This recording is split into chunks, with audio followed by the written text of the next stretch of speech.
शोभायात्रा निघते। या शोभायात्रेमध्ये आपल्याला विविध रथ पाहायला मिळतात आणि विविध संदेश देणारे किंवा भाष्य करणारे हे रथ असतात। असाच एक चित्ररथ जो आहे तो आपल्याला पाहायला मिळतोय।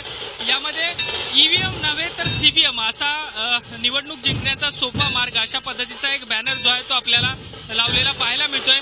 नुकत्याच अनेक राज्यामध्ये निवडणुका झालेल्या, महाराष्ट्रात देखील निवडणुका झालेल्या आणि यानंतर ईव्हीएम मशीनवरती जे आहे ते काही लोकांनी प्रश्नचिन्ह उपस्थित केले होतं आणि या सगळ्याचं प्रतिबिंब जे आहे ते आपल्याला शोभायात्रेमध्ये गिरगावच्या पाहायला मिळतात आहे। काही लोक आपल्यासोबत आहेत, आपण त्यांच्याशी बातचीत करूया। ईव्हीएम नव्हे तर सीव्हीएम काय म्हणायचं आपल्याला? सीव्हीएम ही मशीन ईव्हीएम आम्ही का केलं की या गुढीपाडवाच्या शुभमुहूर्तावर लोकांना आम्ही दाखवू इच्छितो की ईव्हीएम मशीन म्हणजे चिटिंग मशीन ही या सरकारने लोकांच्या समोर आणली आणि आपली निवडणूक जिंकली आहे। म्हणून आम्ही ते दर्शवतोय।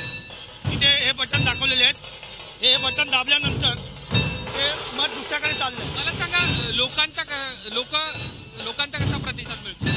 लोकांचा आम्हाला चांगला प्रतिसाद मिळतोय, पण लोक सांगतायत की याच्याबद्दल काहीतरी सरकारवर कारवाई करा, पण तुमचं आम्ही काय तसं करू नाही शकलो, कारण आम्हाला सर्व लोकांचं एक मत ते सह्या गोळा करायचे आहेत, त्यानंतर आम्ही ते ठरवू।